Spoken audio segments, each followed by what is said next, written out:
Sa ngalan ng Ama at ng Anak at ng Espiritu Santo, Amen.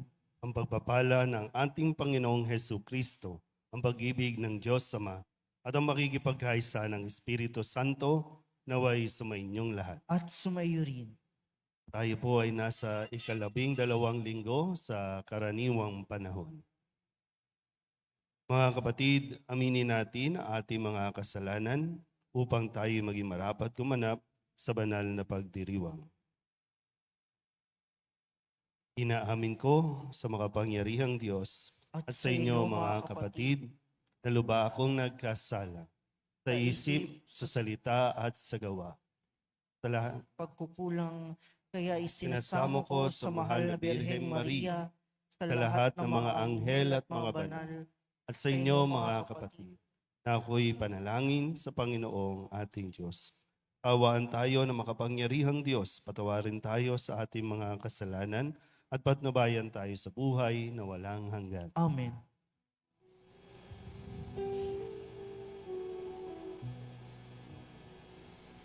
Panginoon, kawan mo kami, kawan mo kami.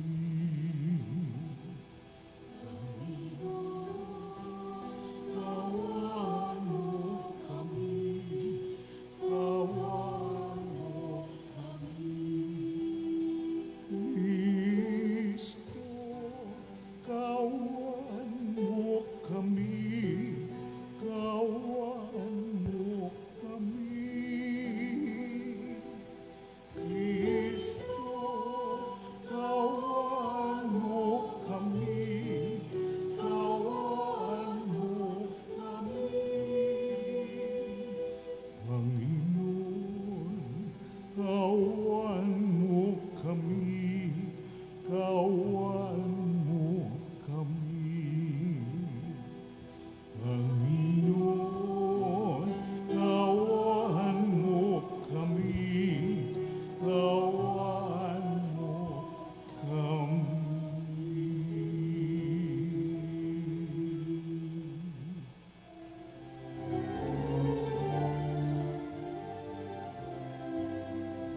Buwalhati sa Diyos sa kaitaasan, kaloob sa lumay kapayapaan. Pinupuri ka at ipinagdarmal, sinasamba ka dahil sa dakilang kalwalhatian. Panginoon naming Diyos sa ng langit, amang makapangyarihan. Panginoong Yesu Kristo, kung anak ng Diyos, Kordero ng Ama, ikaw nag-aalis ng mga kasalanan ng sanlibutan. Tanggapin mo ang aming kahilingan, ikaw na nanunuklo sa kanan ng Ama. Maawa ka sa amin, ikaw lamang ang banal, Panginoon Yesu Kristo, kasama ng Espiritu, sa walhati ng Ama.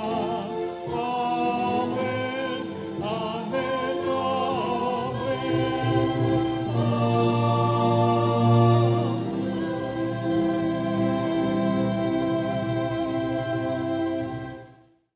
Manalangin tayo. Ama naming makapangyarihan, kami naway magkaroon ng piitagan at pagmamahal para aming magawang sambahin ang ngalan mo, sapagkat sa mga pinatatatag sa iyong pag-ibig, ikaw ay walang pinababayaang masadlak sa ligali.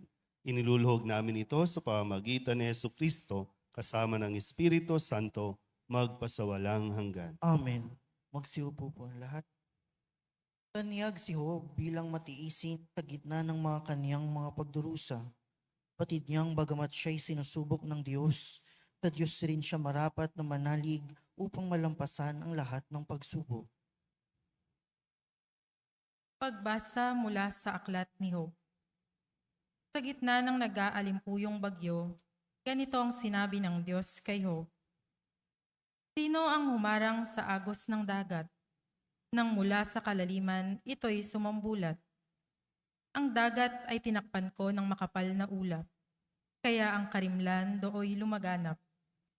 Ang tubig ay aking nilagyan ng hangganan, upang ito'y manatili sa likod ng mga harang. Sinabi kong sila'y hanggang doon na lang, huwag nang lalampas ang along naglalakihan. Ang salita ng Diyos. Salamat sa Diyos. Salmong tugunan ng atin pong itutugon.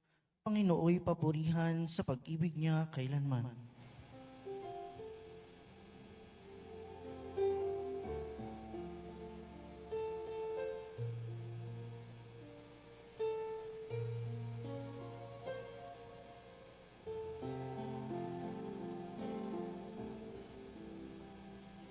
Panginooy papurihan sa pag-ibig niya kailanman.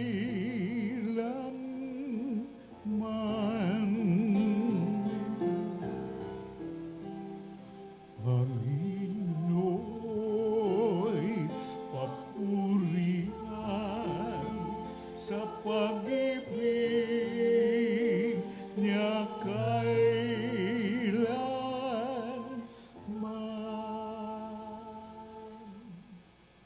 Mayroong naglayag na lula ng barko sa hangad maglakbay. Ang tanging layunin kaya naglalayag upang mangalakal. Nasaksihan nila ang kapangyarihan ng Panginoong Diyos, ang kahangahangang ginawa ng poon na hindi matarok. Panginoy, papurihan sa pag-ibig niya kailanman.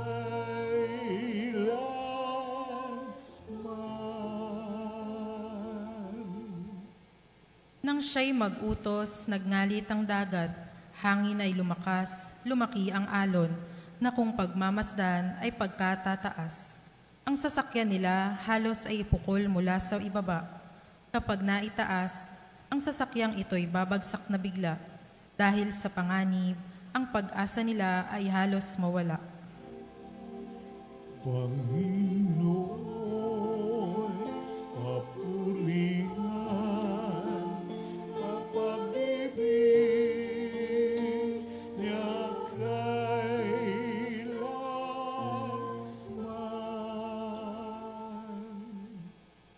Nang nababagabag sa Panginoong Diyos, sila ay tumawag. Tininig nga sila at sa kahirapan sila ay iniligtas. Ang bagyong malakas, pinayapa niya at kanyang pinatigil. Pati mga alon na naglalakihan ay tumahimik din. Panginoon, papurihan sa pag-ibig niya kailanman.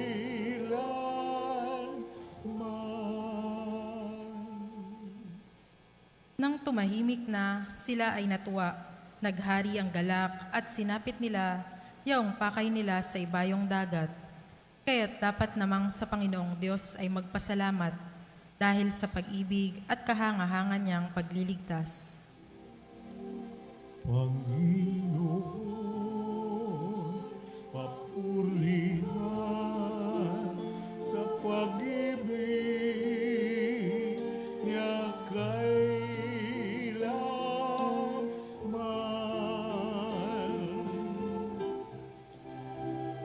Panginoon, papurihan sa pag-ibig niya kailanman.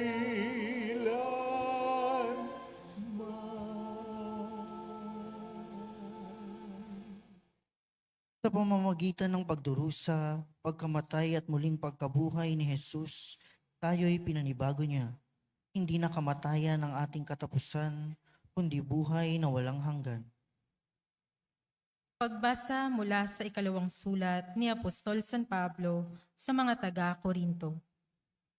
Mga kapatid, ang pag-ibig ni Kristo ang naguudyok sa akin. Ngayong malaman kong siya'y namatay para sa lahat, at dahil dyan, ang lahat ay maibibilang ng patay. Namatay siya para sa lahat upang ang mga nabubuhay ngayon ay huwag nang mabuhay para sa sarili, kundi para kay Kristo na namatay at muling nabuhay para sa kanila. Kaya ngayon, ang pagtingin namin kanino man ay hindi na batay sa sukatan ng tao. Noong unay gayon ang aming pagkilala kay Kristo, ngunit ngayoy hindi na. Kaya't ang sino mang nakipag-isa kay Kristo ay isa ng bagong nilalang. Wala na ang dating pagkatao, siya'y bago na. Ang salita ng Diyos. Salamat sa Diyos. Magsitayo po ang lahat.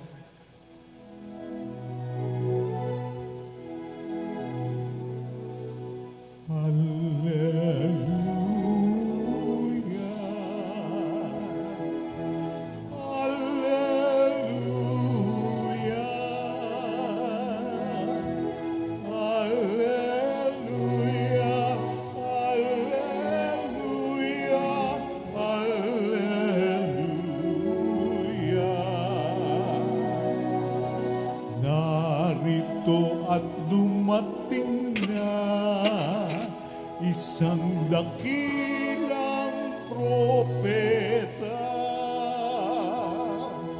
Sugo ng Diyos sa bayan niya. Alleluia, alleluia.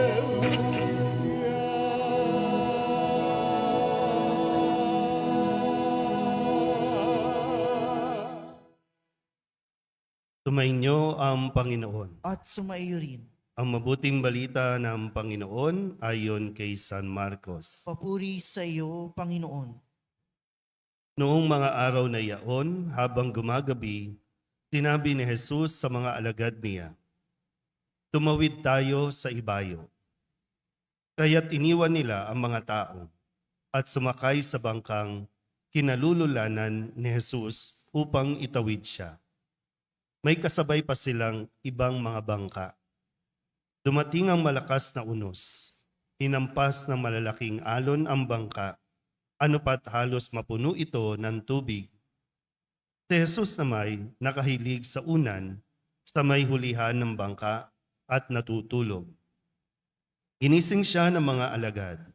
"Guro," anila, "di ba ninyo alintana? Lulubog na tayo." Bumangon si Jesus at iniutos sa hangin, "Tigil." At sinabi sa dagat, "Tumahimik ka."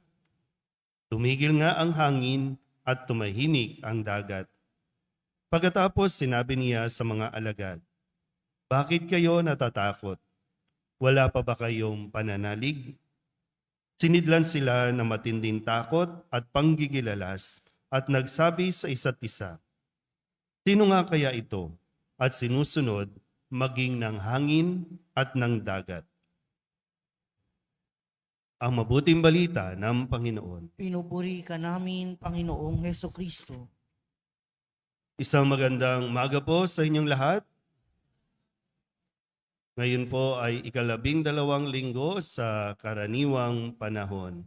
At matapos po na ituro ni Jesus sa kanyang mga taga-sunod o tagapakinig ang tungkol sa paghahari ng Diyos kung saan ito ihahambing, ngayong linggong ito sila po ay tatawid sa kabilang ibayo upang doon ay maghatid din ng mabuting balita.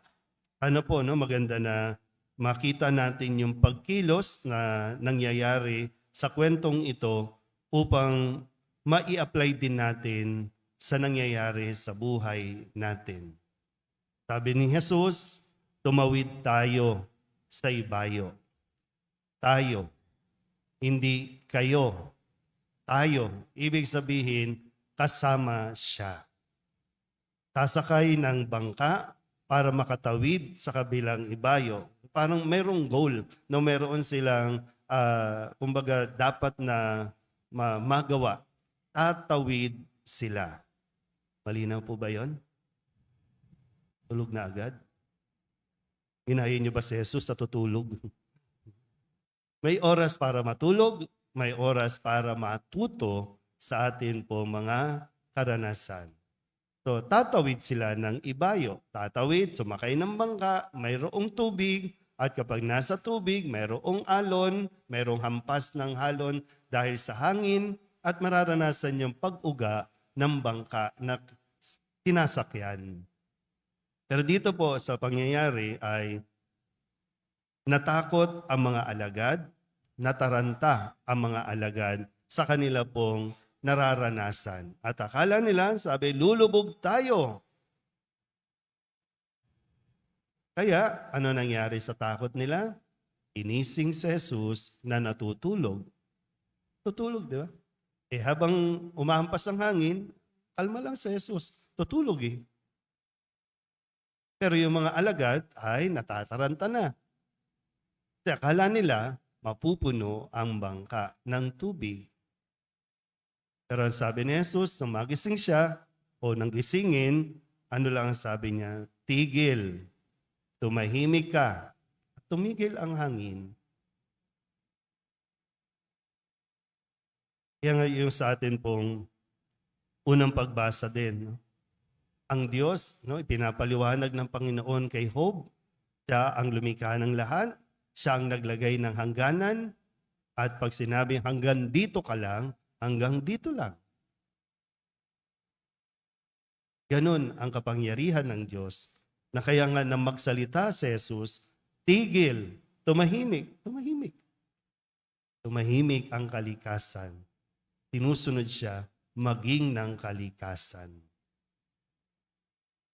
Kahit ito lang, no, magandang mapaalalahanan tayo na yung tumigil, himik, tumigil saan?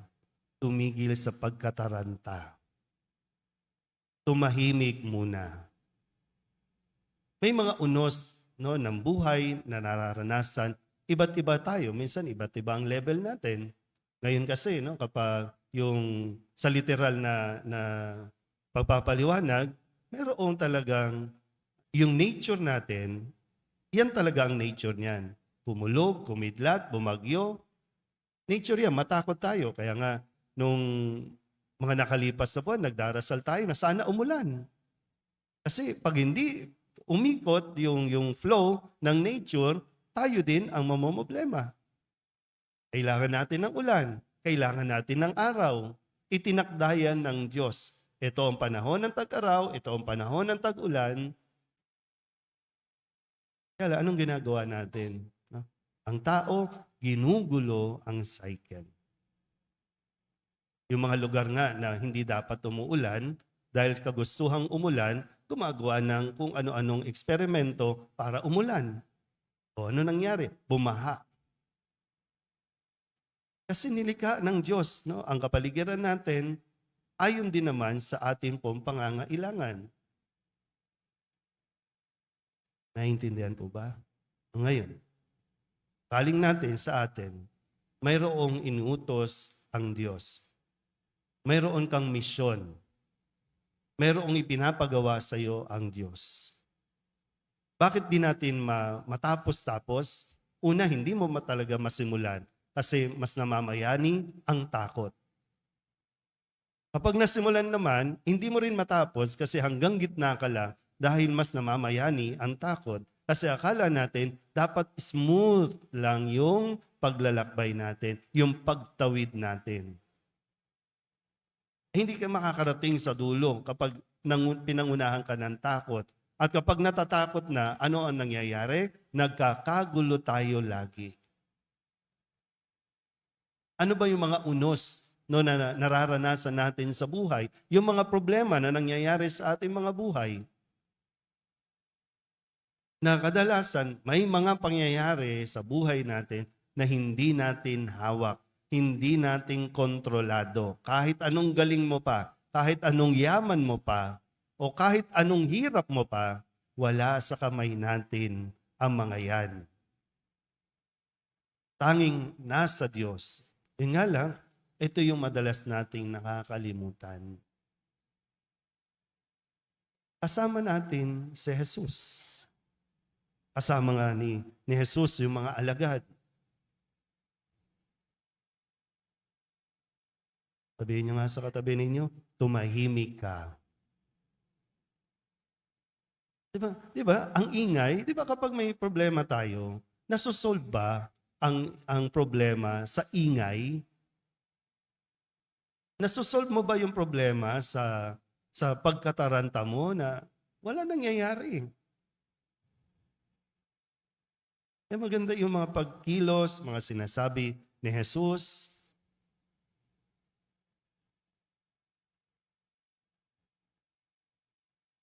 Kaya nga yung panlaban sa takot, no?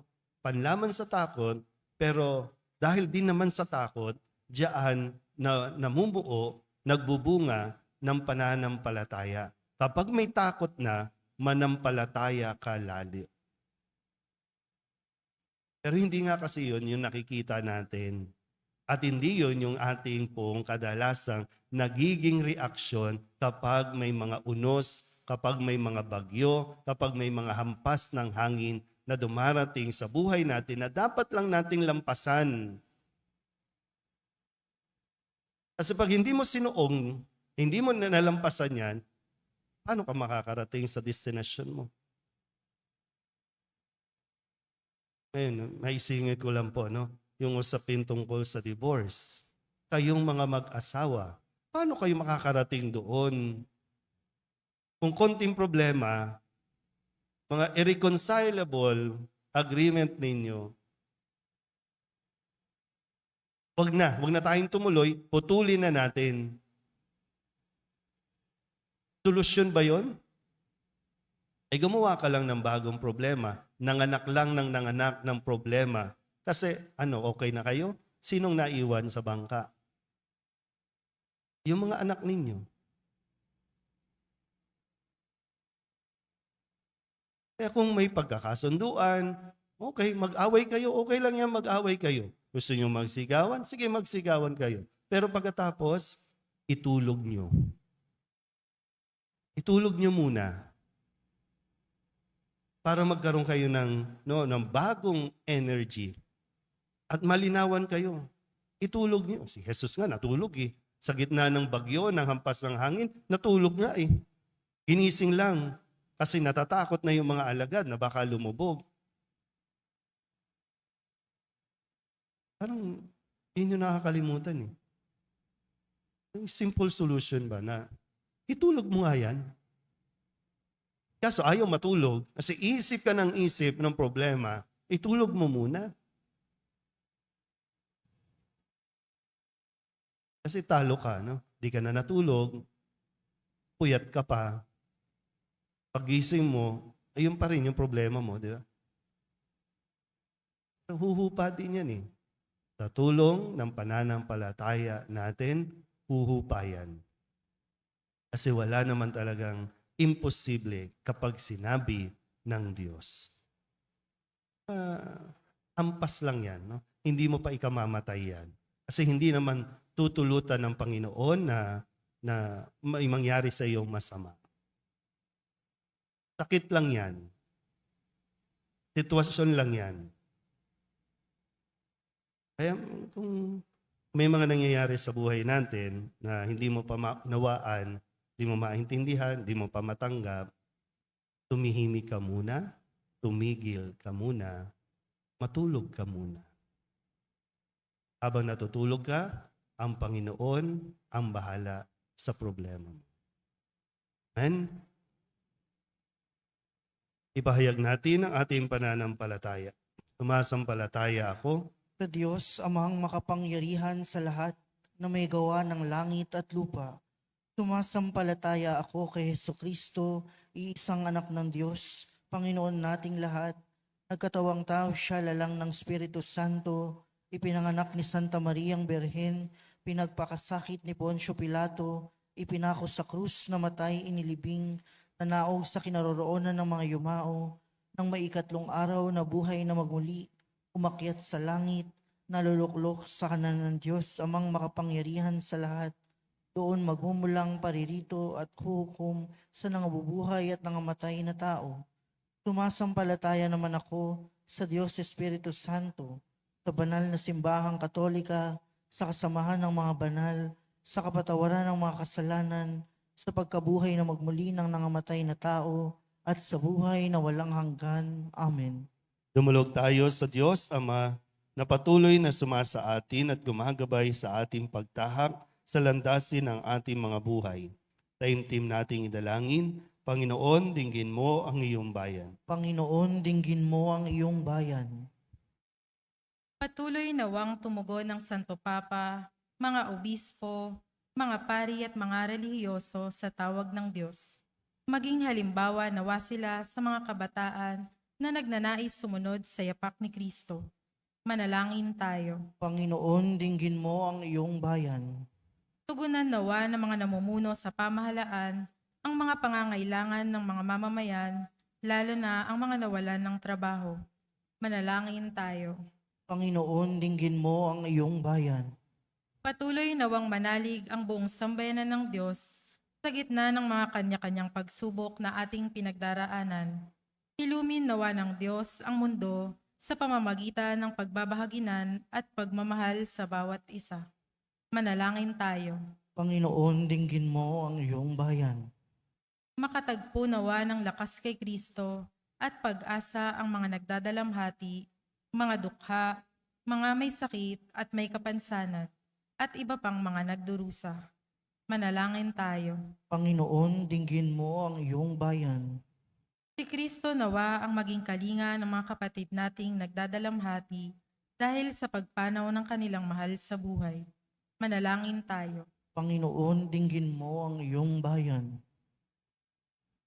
Idulog din natin sa Panginoon ang ating mga personal na kahilingan, mga panalangin para sa ating mga pamilya, kasama din ang mga kahilingan ng mga nanonood sa online, at ng mga misang pasasalamat, natatanging kahilingan para sa agarang paggaling ng mga may sakit, mga espesyal na intensyon, at ang mga kaluluwa na inihiling na ipagdasal sa misang ito.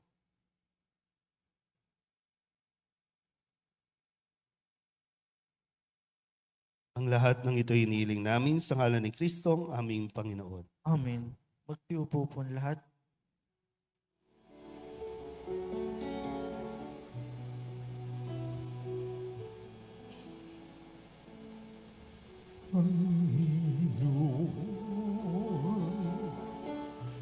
Aming alay, tungalan at tinapay sa altar mo. Ilalagay, tanggapin sa iyong kamay.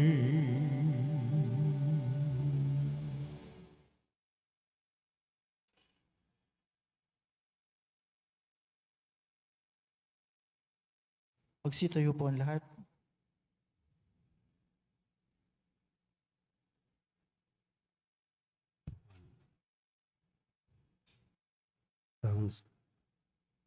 Manalangin kayo mga kapatid upang paghahain natin ng kalugdan ng Diyos samang makapangyarihan. Tanggapin nawa ng Panginoon itong paghahain sa iyong mga kamay, sa kapurihan niya at karangalan sa ating kapakinabangan at sa buong sambayanan niyang banal. Ama naming lumikha, tanggapin mo ang aming paghahain ng papuri sa iyong kabutihan sa amin. Sa dulot nawa nitong kadalisayan, kami naway makapag-alay ng iyong kinalulugdan sa pamamagitan ni Jesucristo kasama ng Espiritu Santo magpasawalang hanggan. Amen. Tumainyo ang Panginoon. At sumaiyo rin. Itaas sa Diyos ang inyong puso at diwa. Itinaas na namin sa Panginoon. Pasalamatan natin ang Panginoong ating Diyos. Karapat na siya ay pasalamatan. Ama naming makapangyarihan, tunay ngang marapat na ikaw ay aming pasalamatan. Nasa iyo ang aming buhay, pagkilos at pag-iral. Sa pamumuhay namin araw-araw, tinatamasa namin ang iyong pagmamahal.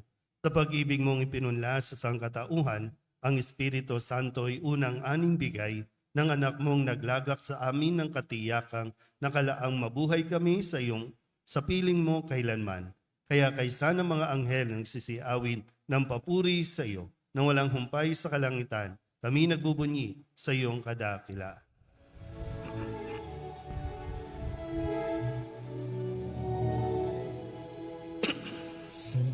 Santo, Santo, Diyos makapangyarihan, napupuno ang langit at lupa ng kaluwalhatian mo. Hosana, Hosana sa kailasan, pinagpalang na paririto sa ngalan ng Panginoon. Hosana, Hosana sa kailasan.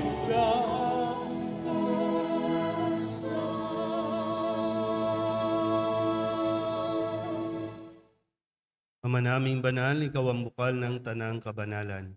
Kaya't sa pamamagitan ng iyong Espiritu, gawin mong banal ang kaloob na ito upang para sa aming maging katawan at dugo ng aming Panginoong Hesu Kristo. Bago niya pinagtiis ang kusang loob na maging handog, hinawakan niya ang tinapay, pinasalamatan kaniya, pinaghati-hati niya iyon, iniabot sa kanyang mga alagad at sinabi, tanggapin ninyong lahat ito at kanin, ito ang aking katawan na ihahandog para sa inyo.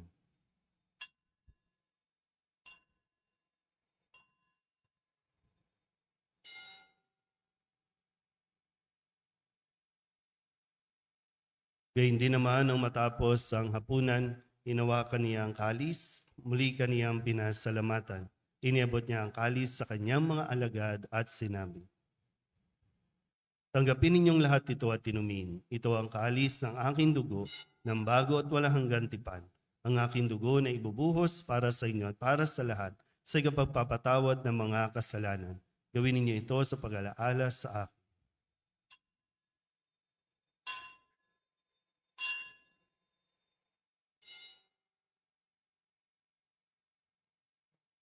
Ipagbunyi natin ang misteryo ng pananampalataya. Sa krus mo at pagkabuhay, kami natubos ng tunay. Oong Jesus, naming mahal, iligtas mo kami tanan. Oong Jesus, naming mahal, ngayon at magpakailan.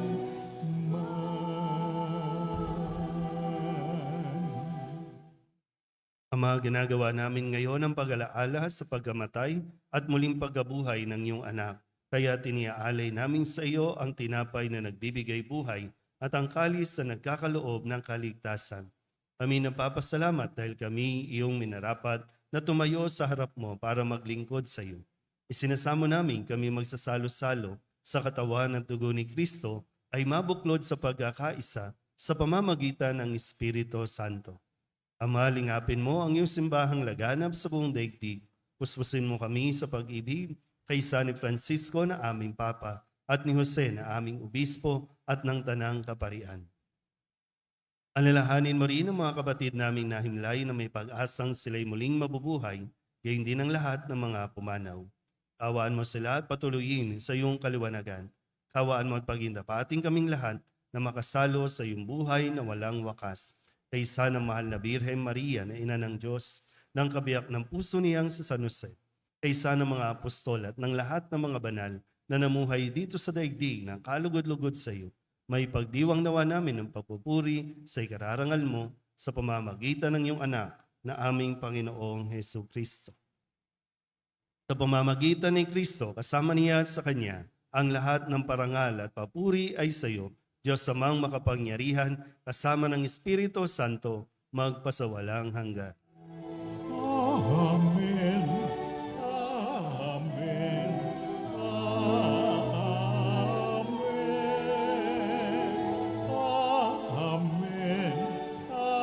Amen.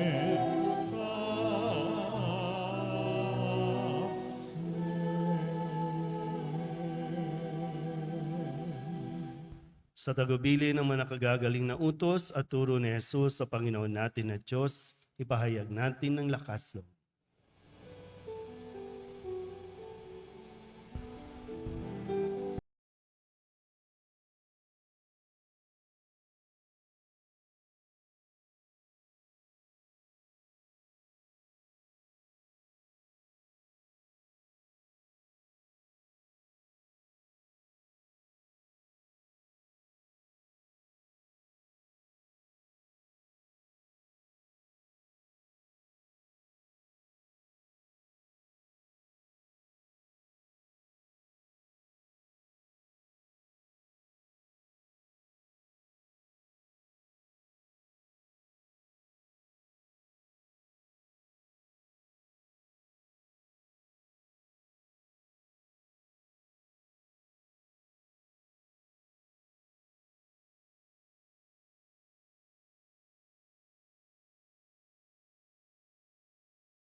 Hinihiling namin kami iadya sa lahat ng masama, pagkalooban ng kapayapaan araw-araw, iligtas sa kasalanan at ilayo sa lahat ng kapahamakan, samantalang aming pinananabikan ang dakilang araw ng pagpapahayag ng tagapagligtas naming si Jesu Kristo.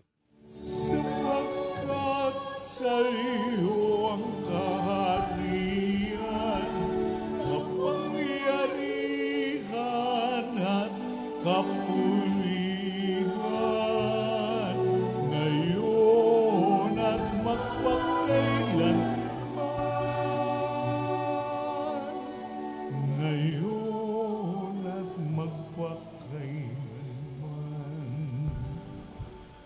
Panginoong Heso Kristo, sinabi mo sa iyong mga apostol, kapayapaan ang iniiwan ko sa inyo, ang aking kapayapaan ang binibigay ko sa inyo. Tunghayan mo ang aming pananampalataya at huwag ang aming mga pagkakasala. Pagkalooban mo kami ng kapayapaan at pagkakaisa ayon sa iyong kalooban, kasama ng Espiritu Santo, magpasawalang hanggan. Amen. Ang kapayapaan ng Panginoon ay laging sumainyo. At sumaiyo rin. Magbigayan po tayo ng kapayapaan sa isa't isa.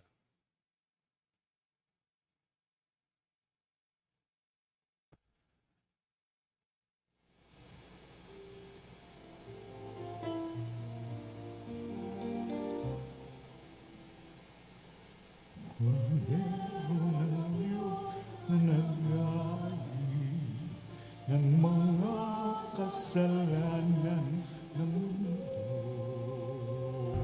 Maawa ka sa amin. Kordero ng Diyos, maawa ka. Kordero ng Diyos na nag-alis ng mga kasalanan ng mundo. Maawa ka sa amin. Kordero ng Diyos, maawa ka.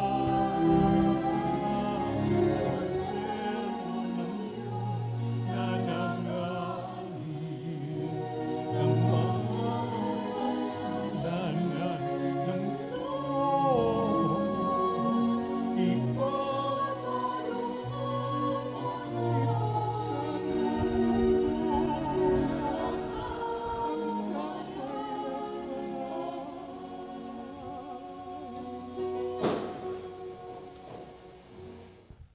Ito ang kordero ng Diyos. Ito ang nag-aalis ng kasalanan ng sanlibutan. Mapalad ang mga inanyayahan sa kanyang piging. Panginoon, di ako karapat-dapat na magpatuloy sa iyo. Ngunit sa isang salita mo lamang ay gagaling na ako. Katawan ni Kristo, Amen.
sa salat hastyang pinamamayan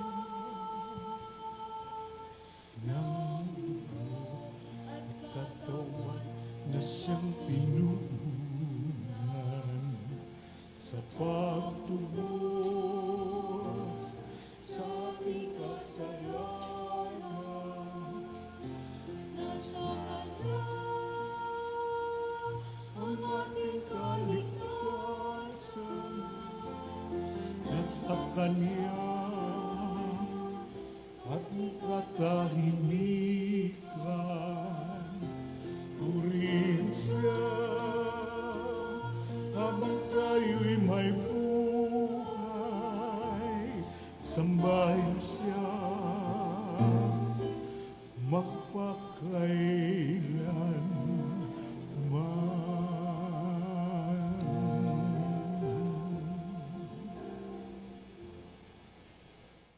Magsitayo po ang lahat.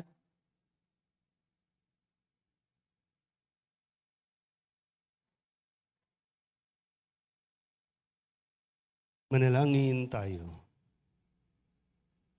Ama naming mapagmahal, kaming nakinabang sa katawan at dugo ng iyong anak ay sumasamo sa iyong habag upang ang aming taimtim na ginanap ay maging pagtanggap namin sa tiyak mong pagliligtas sa pamamagitan ni Jesucristo kasama ng Espiritu Santo magpasawalang hanggan. Amen. Nais ko lang pong magpasalamat sa nag-sponsor at nag-donate. Isa po sa mga online viewers natin para po magkaroon tayo ng bagong sound system.